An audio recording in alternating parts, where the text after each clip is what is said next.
In June 2023, the media was abuzz with reports about a South Korean female streamer born in 1990 who was brutally murdered in Cambodia. Her body was wrapped in red fabric and discarded in a filthy sewer.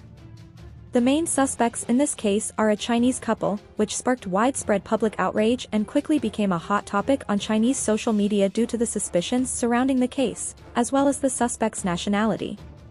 However, even after 3 months, Cambodian police have yet to provide detailed information, not even releasing the autopsy report. So today, we'll be compiling the limited information available to examine the developments and unresolved questions in this case.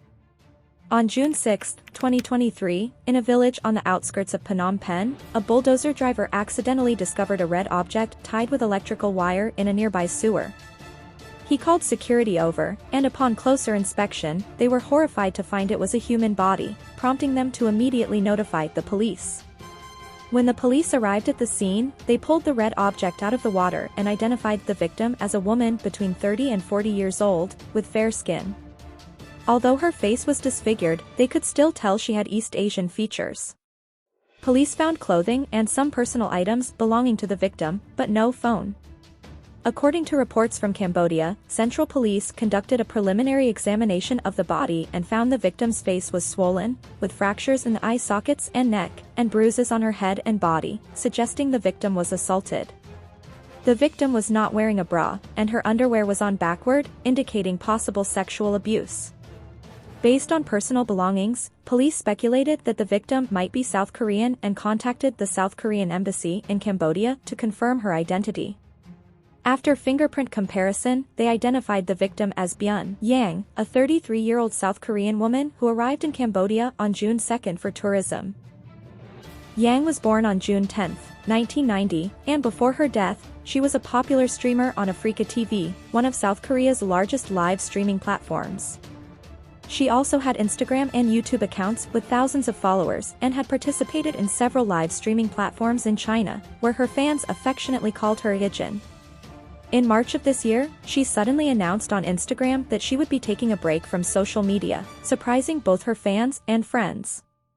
She had also confided in friends about being stalked and harassed. After arriving in Cambodia, she stayed with friends, a young couple where the husband was Chinese and the wife was Korean. They lived in a high-end apartment with strict security. On June 4, 2 days after Yijin arrived in Cambodia, she went missing. According to the couple's statement, on the afternoon of June 4, Yang said she wasn't feeling well and left the house. This was also confirmed by the building's management staff. Before leaving, she told her friends that she was going to see a doctor. Under normal investigative procedures, this couple would be the primary suspects, but after checking surveillance footage, they were cleared of suspicion. Surveillance cameras in the building recorded Yang leaving the main lobby at 3:57 p.m., wearing a black short-sleeve shirt and sweatpants, the same outfit the victim was wearing when the police found her body. Less than 20 minutes later, at 4:14 p.m., she appeared on surveillance cameras a few blocks away from the building, walking while using her phone, and entering a Chinese clinic with a green signboard. After that, she was never seen again. This clinic was quite simple, with a green iron door still adorned with red Afua characters left over from the Lunar New Year. The signboard listed various medical services ranging from traditional Chinese medicine, Western medicine, pediatrics, internal medicine, surgery, gynecology, dermatology, and acupuncture. However, inside, there were not many medical devices or private examination rooms, just a few chairs and a glass door with a price list for medications. According to local residents and nearby vendors, the clinic had few visitors, mostly Chinese, with hardly any Koreans. Surveillance footage showed that after entering the clinic, Yang never came out. About an hour and 40 minutes later, at 5:52 p.m., the clinic door was closed, and the lights on the signboard were abruptly turned off. At 6:12 p.m., a woman stepped out of the clinic, looked around, and then went back inside. 7 minutes later, at 6:19 p.m., the clinic's lights were turned on again, after being off for approximately 27 minutes. After that, a man on a motorcycle circled the front of the clinic several times. At 9:05 p.m., the man finally left. Around 4 hours later, at 12:53 a.m., a 2007 blue Prius with license plate 2B2977 arrived at the clinic's entrance. The woman sitting in the passenger seat got out of the car, and the driver backed the car into the clinic's gate. Since this area was out of the camera's view, it is unclear what happened next. About 10 minutes later, at 1:03 a.m., the woman returned to the passenger seat, and the car left the clinic. From 4:14 p.m. to 1:03 a.m., Yang mysteriously disappeared for about 8 hours. The man and woman captured on surveillance cameras are the owners of the clinic, a couple named Lai Wenxiao, 30 years old, and Tai Huiquan, 39 years old, both of whom are Chinese. They did not have a medical license, and their clinic was operating illegally. While there is no official information about their specific identities, some reports suggest that the couple arrived in Cambodia about 6 months ago. Tai Huiquan comes from a family with a background in traditional medicine, and Lai Wenxiao learned some basic healthcare skills from his wife's family. The two then moved to Cambodia and opened the clinic. They currently have a 7-month-old child. The police believe that the couple placed Yang's body in the trunk of their car and transported it to a construction site about 20 kilometers from the clinic, where she was found. Surveillance cameras on a nearby road showed that the car returned to the site 5 times after initially dropping the body. That night, local residents also reported hearing strange noises. The reason they chose this construction site is likely because it is near a fishing spot frequented by Chinese people, and the suspects may have visited this area before. Additionally, this was not the first time Yang had been to the clinic. Surveillance footage showed that at 11:58 a.m. on June 3, the day before she was murdered, she had also visited the clinic, wearing the same outfit she was found in. Later, the police arrested the couple, Lai Wenxiao and Tai Huiquan. During the interrogation, Lai Wenxiao claimed that he did not know Yang, did not know who she was, and was unaware that she was a famous online personality. He admitted to disposing of the body but denied having taken her life.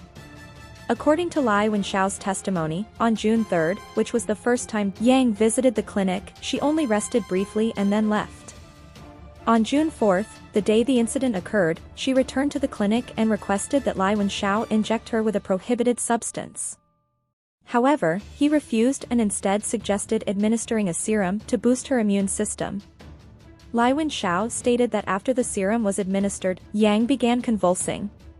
But rather than calling an ambulance, he gave her 4 to 5 emergency heart pills. Unfortunately, the medication was ineffective, and Yang passed away. Lai Wenxiao said he was very frightened, knowing that he was practicing medicine illegally.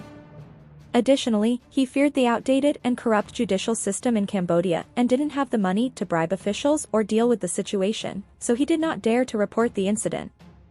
Lai Wenxiao also claimed that at that time, his wife, Tai Huiquan, was busy taking care of their young child and knew nothing about these events. Lai Wenxiao said that he secretly placed the body in the car trunk while Tai Huiquan was in the bathroom. When Tai Huiquan got into the car, she was unaware of what had happened. Before reaching the disposal site, Lai Wenxiao found an excuse to drop Tai Huiquan off and didn't let her accompany him. Both husband and wife insisted that they did not inject Yang with any prohibited substance and that if they did administer an injection, it was at her request.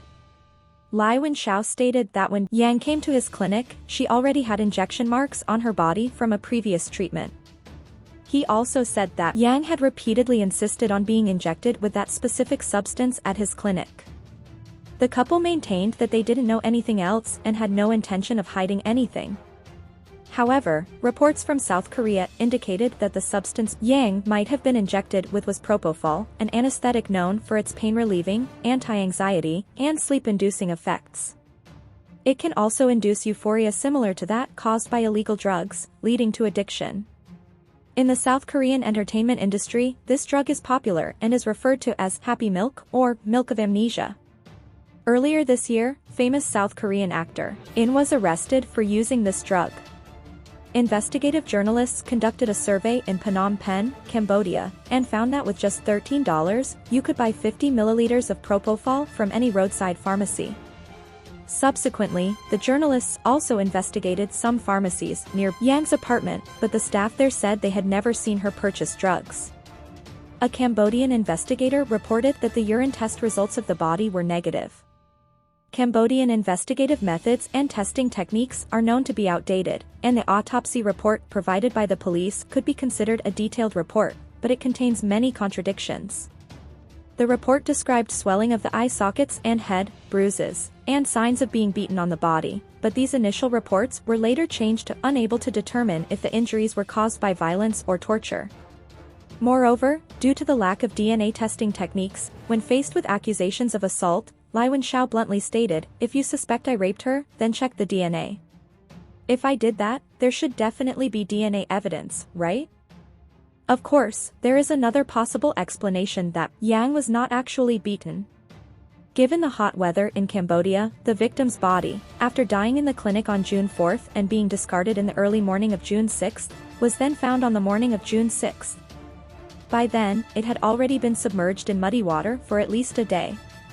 A forensic professor from South Korea analyzed that sometimes, due to the climate, humidity, and the body being submerged in water, the face swells, the bacteria in the intestines break down quickly, and after death, blood pooling and coagulation caused the skin to turn purplish-blue, making the victim's body look as if it had been beaten. In any case, the Cambodian authorities have yet to announce a definitive cause for the Yang's family insists that their daughter did not use illegal drugs and had no history of drug abuse. They initially refused the Cambodian police's request for an autopsy, citing their desire to bury their loved one quickly and complete the funeral rites.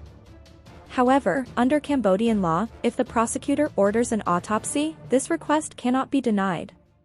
With the support of local judicial authorities and the South Korean embassy, the family eventually changed their decision. Due to the outdated forensic technology in Cambodia and the lack of sufficient personnel and equipment to conduct accurate tests on the collected samples, the samples were sent abroad, possibly to Australia or New Zealand, to be examined by a third-party forensic agency. On June 14, Lai Wenxiao and Tai Hui Quan were prosecuted by Cambodian police for murder, with charges including torture, and if convicted, they could face life imprisonment. Currently, the chain of information and autopsy results are incomplete, and there are many different speculations circulating online. One of the main theories is that Yang came to Cambodia to undergo a cosmetic surgery that is banned in South Korea. A security guard present at the scene mentioned that there seemed to be needle marks on Yang's buttocks, leading some to believe that this was the result of an illegal buttock enhancement surgery on the black market in Cambodia. The bruising could also be caused by this surgery. Lai Wenxiao's private clinic could be part of this illegal medical operation, and it's highly possible that Yang was referred to this clinic by friends or even by the couple who provided her with accommodation. There are also many other theories in this story, such as human trafficking. What do you think about this unsolved case? Do you have any theories about the mysterious death of the female streamer? Leave your thoughts in the comments below so we can discuss them together.